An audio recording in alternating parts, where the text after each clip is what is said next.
Assalamualaikum warahmatullahi wabarakatuh. Berjumpa kembali dengan Ibu Prastiwi Darohani pada reaksi redoks kelas 10 semester 2, dan ini bisa juga digunakan untuk kelas 12 semester 1.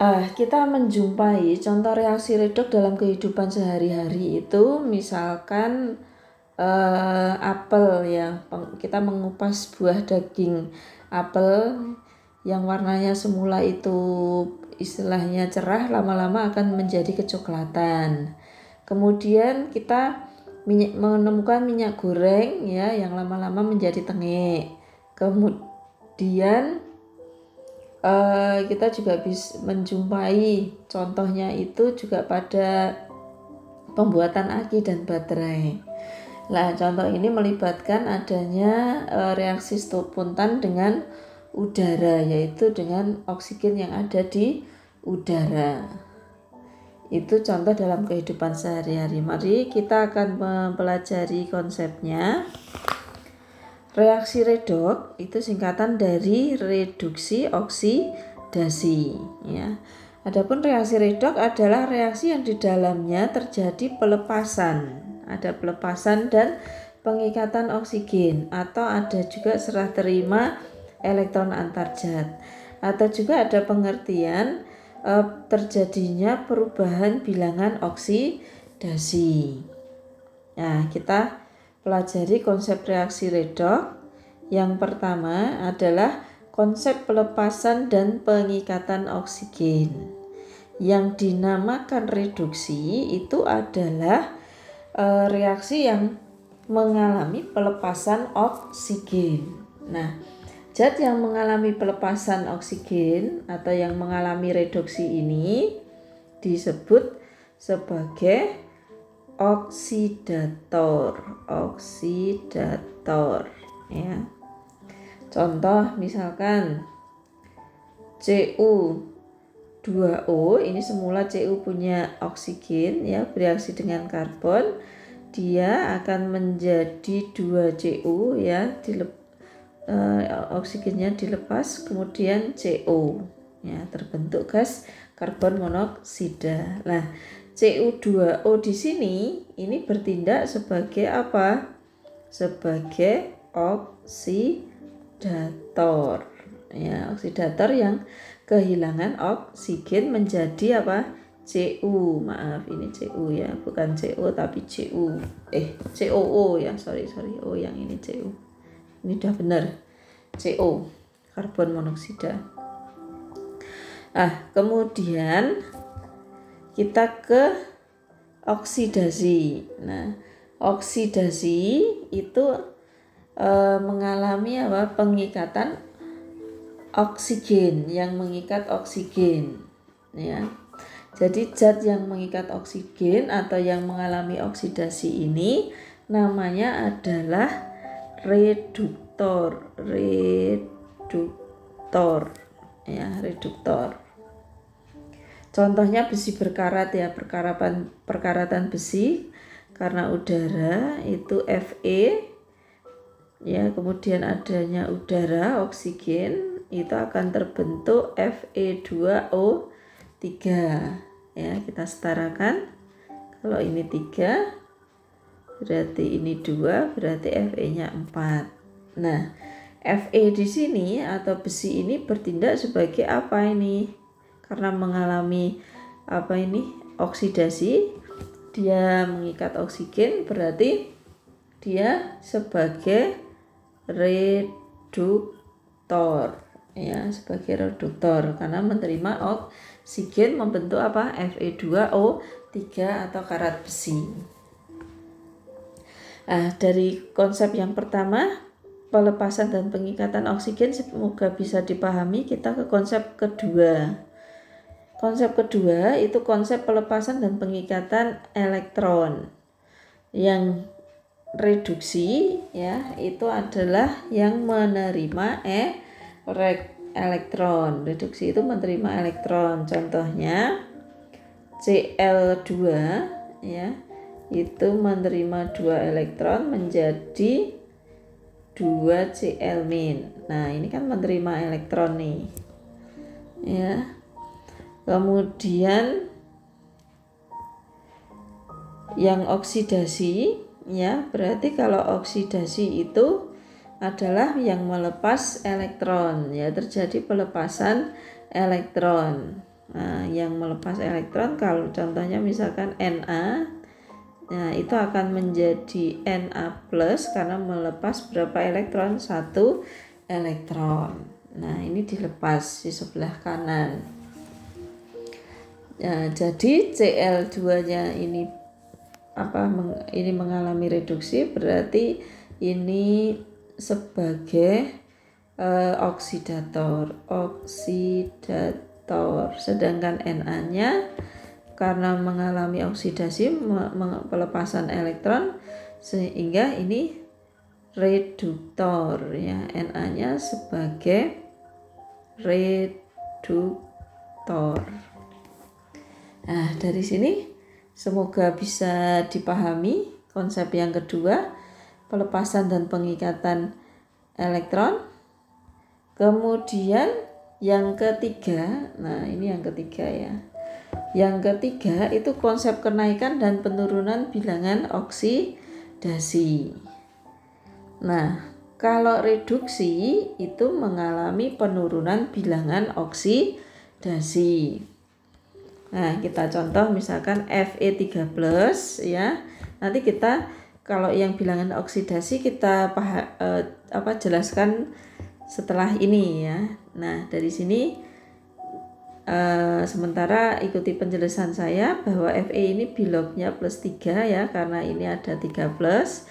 Kemudian menjadi Fe ini unsur bebas, ini 0 seperti ini, sehingga Fe dari +3 menjadi 0 ini kan turun ya. Nah, ini kan turun. Nah, kalau turun berarti ini mengalami apa? Reduksi ya, mengalami reduksi.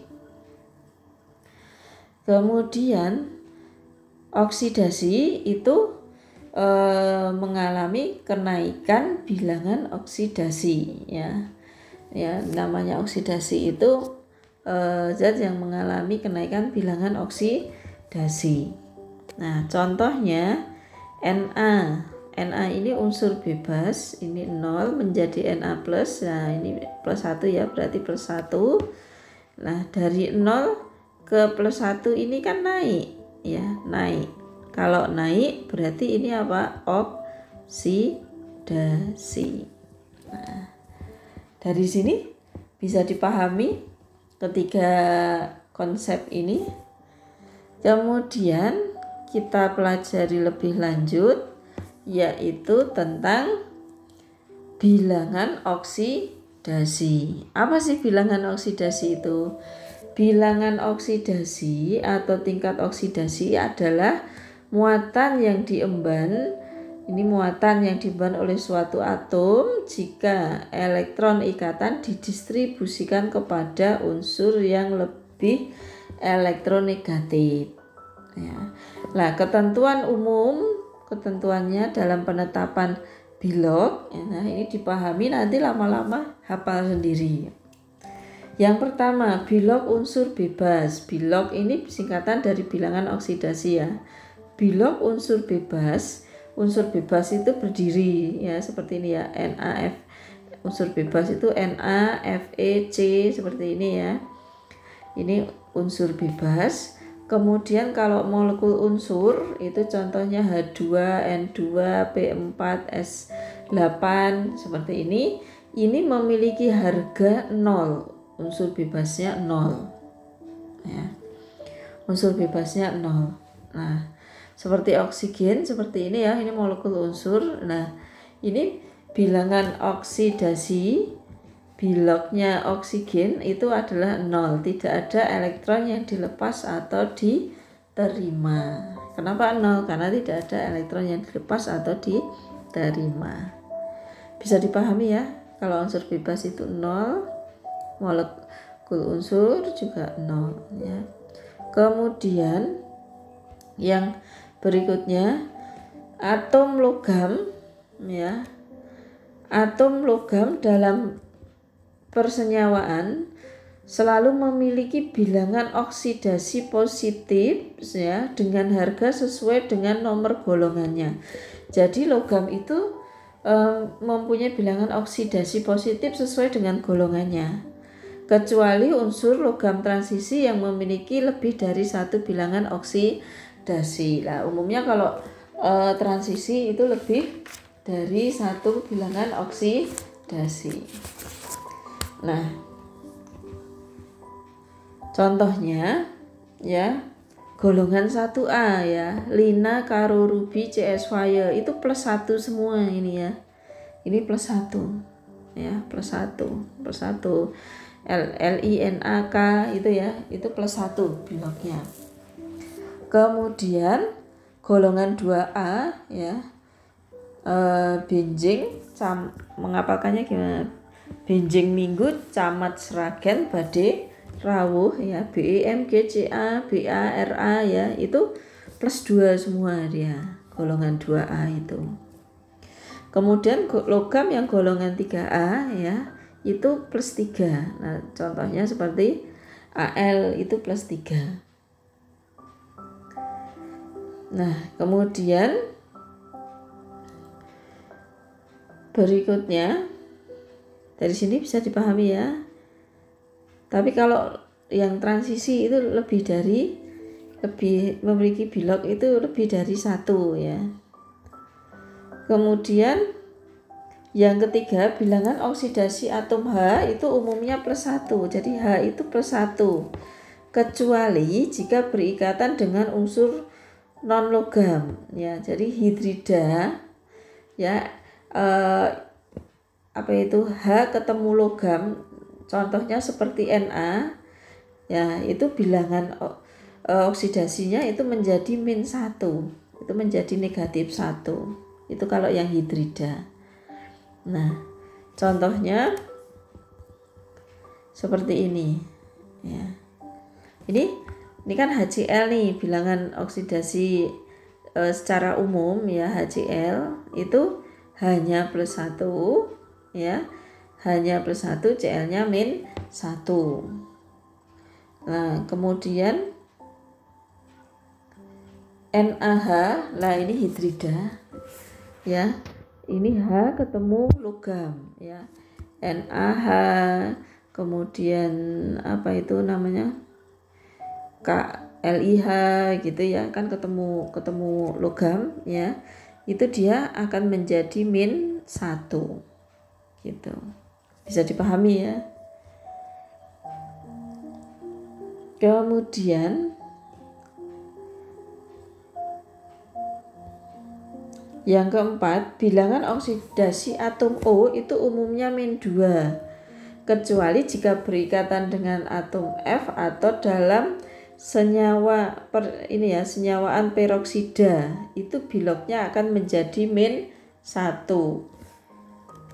Nah, seperti ini.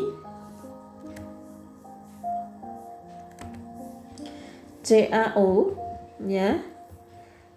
Nah, ini oksigennya ini adalah -2. Kalau ini -2 berarti Ca ini +2. Ca kan juga golongan 2A kan, berarti +2. Lah, beda dengan peroksida, contohnya H2O2 ya, peroksida seperti ini.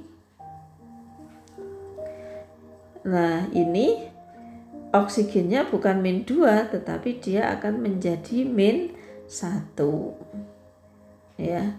Bisa dipahami ya dari sini. Kemudian kita ke contoh berikutnya.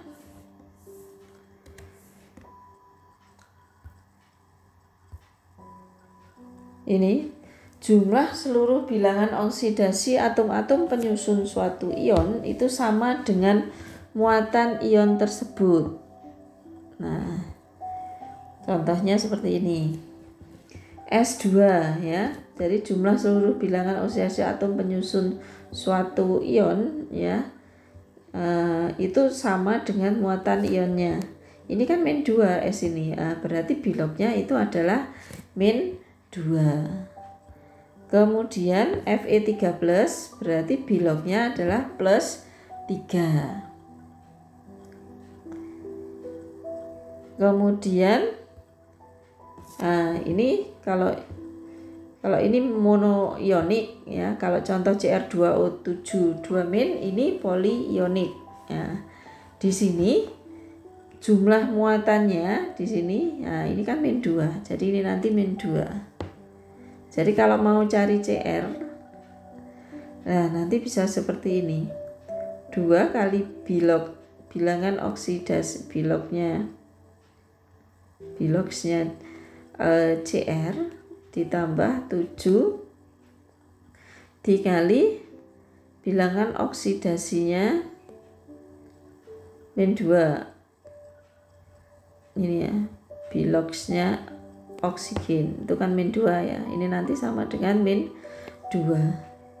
Nah kita cari ini 2 kali BO nya Cr plus 7 kalikan oksigen ini min 2 sama dengan min 2. Nah nanti ini geser ke sana ya, jadi 2 bilangan oksidasinya Cr ini min 2, ini dikalikan berarti ini min 14, ke sini jadi positif 14.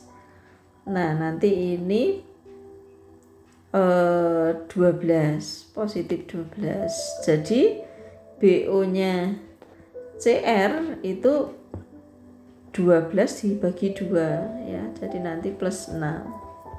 Seperti ini.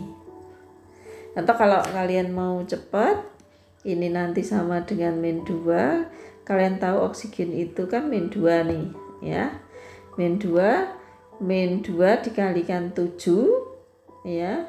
Min 2 kalikan 7 min 14 biar sama dengan min 2, berarti di sini ini nanti ada 12, padahal Cr-nya ini ada 2. Berarti plus 12 dibagi 2 berarti plus 6. Seperti ini. Ini cara cepatnya ya.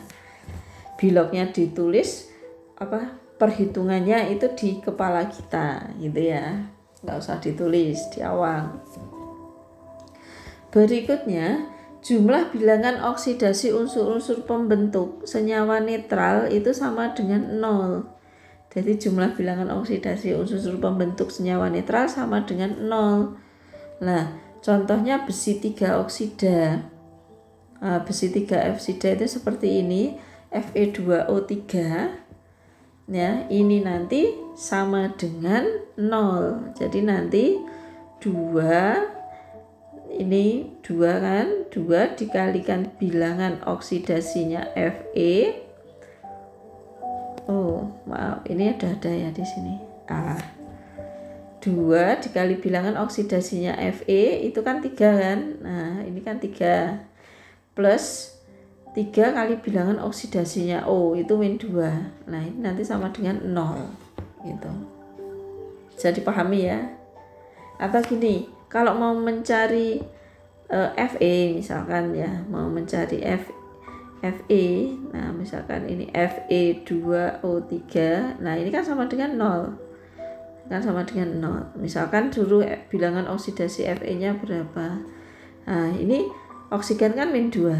Min 2 kalikan 3 itu berapa? Min 6, biar nanti sama dengan 0. Berarti di sini ini nanti kan Fe-nya berarti kan plus 6, padahal ini ada 2. Berarti plus 6 dibagi 2 berarti dia plus 3. Jadi bilognya Fe itu 3 gitu. Bisa dipahami ya? Oke, lanjut. Contoh soal. Tentukan bilangan oksidasi Mn dalam MnO4-. Nah, seperti ini. Ya. Penyelesaiannya berarti ini MnO4- ya. Nanti sama dengan 1 dikalikan bilognya Mn. Mn kan ini 1. Dikalikan 4 kalikan bilognya O. Nah, nanti sama dengan 1 ini. Sama dengan min 1. Ini 4-nya ke bawah ya, ini enggak ada. Sama dengan min 1. Jadi min 1 sama dengan 1 kalikan biloknya Mn plus 4 kali min 2 berarti kan min 8. Ini X. Berarti X sama dengan plus 7. Atau kalau mau cari cara cepat, tadi MNO4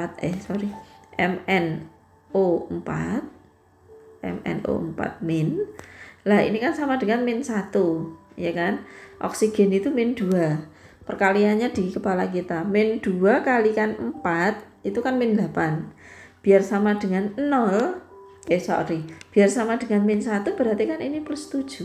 Nah, cepat kan? Jadi biloknya Mn itu plus 7. Gitu. Bisa dipahami ya dari sini ya.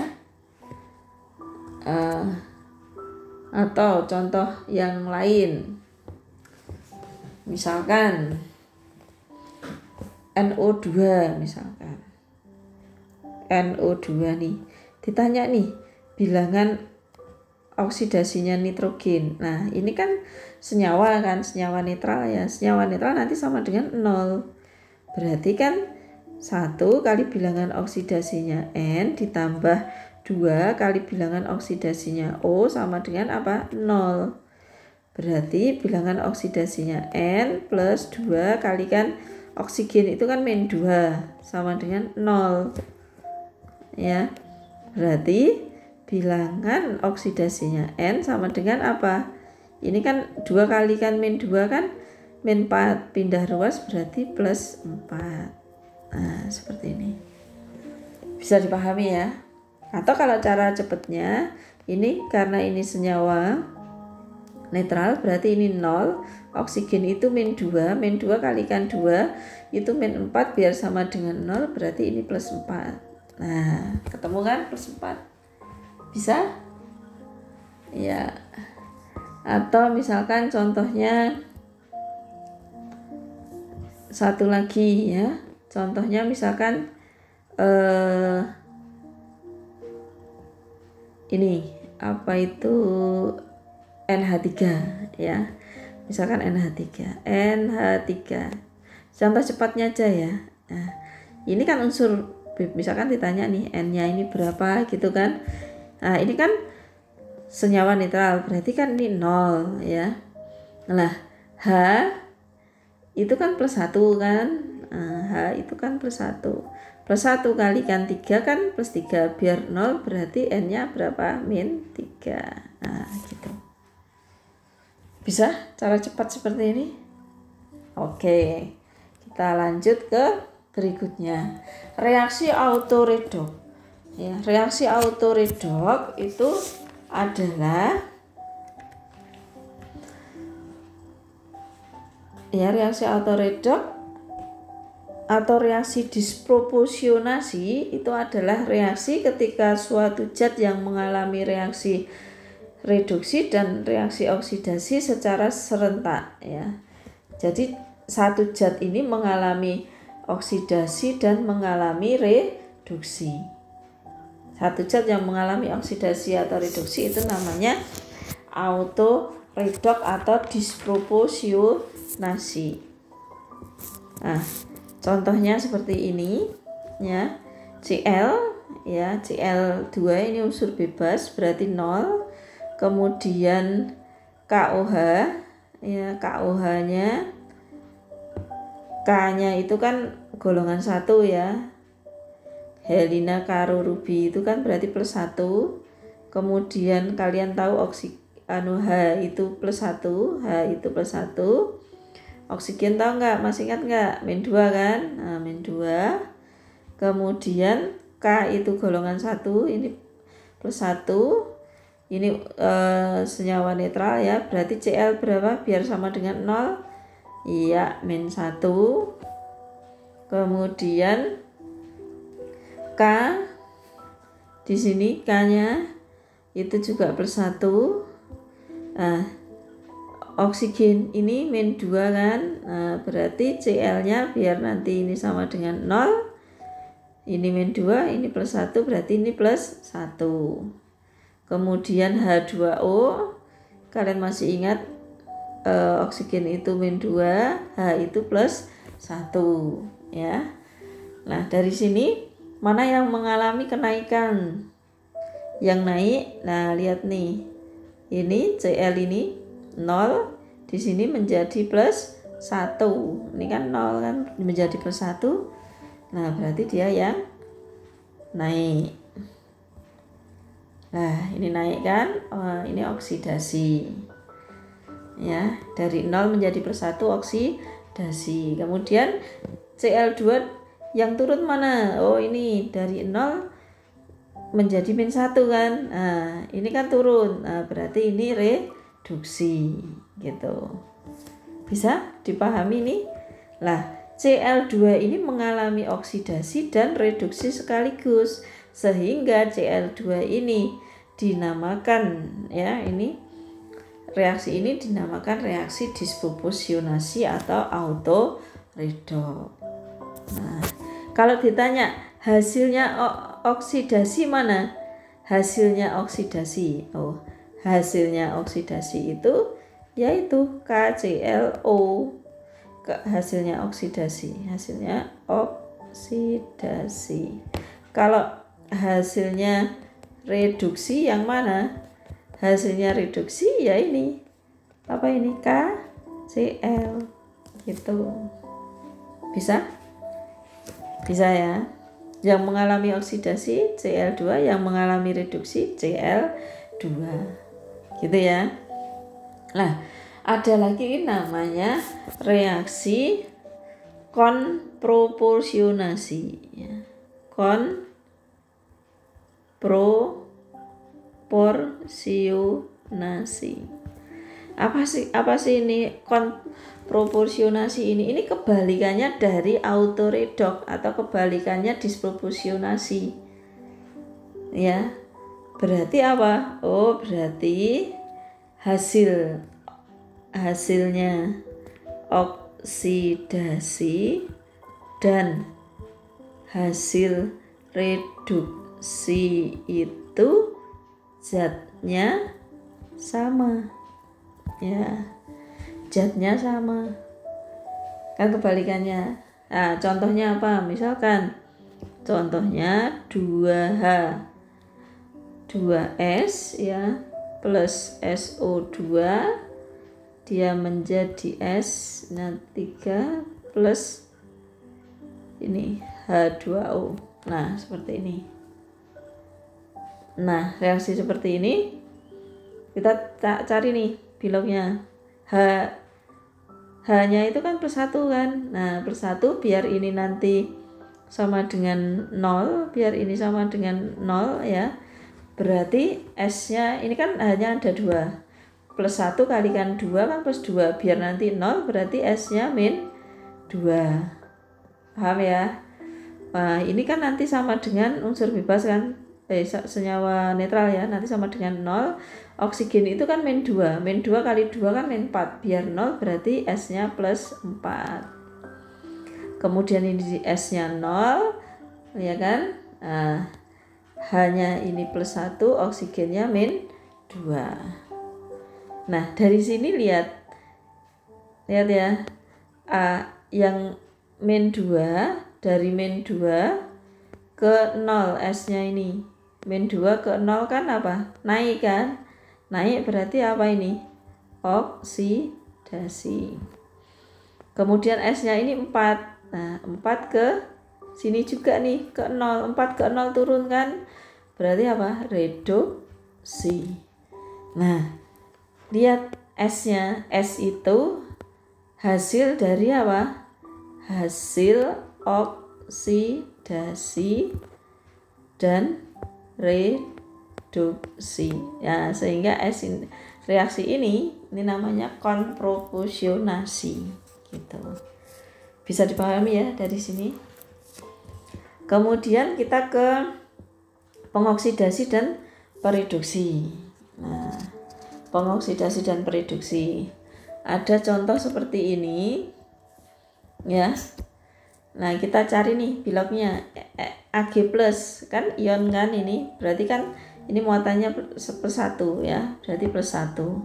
Kemudian Ni, ini apa ini? Unsur bebas, berarti dia apa? 0. ya. Kemudian di sini Ag juga unsur bebas, berarti dia apa?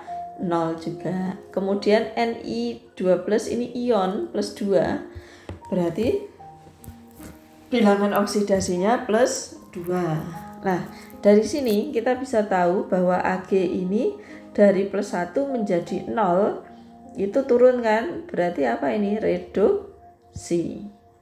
Turun. Kemudian yang Ni ini ya, dari ini sudah ada ya reduksi. Ni ini dari 0 ke plus 2 kan naik, berarti oksidasi. Nah, siapa yang sebagai ini pengoksidasi? Jadi yang sebagai pengoksidasi itu atau oksidator ya, ini adalah yang mengalami apa? Zat yang mengalami reduksi. Reduksi itu malah adalah sebagai oksidatornya ya, dan menyebabkan zat lain teroksidasi. Ini ya kan, oksidator itu zat yang mengalami reaksi reduksi dan menyebabkan zat lain teroksidasi. Atau gini aja, kalau mengalami reduksi berarti dia adalah oksidator. Kebalikannya ini Ni. Nah, Ni ini kan mengalami oksidasi. Mengalami oksidasi berarti dia itu apa? Reduktor. Ya, pereduksi atau reduktor, yaitu zat yang mengalami reaksi oksidasi dan menyebabkan zat lain tereduksi. Dari sini bisa dipahami, jadi yang mengalami oksidasi itu adalah reduktor atau juga namanya pereduksi. Yang mengalami reaksi reduksi itu adalah oksidator atau pengoksidasi.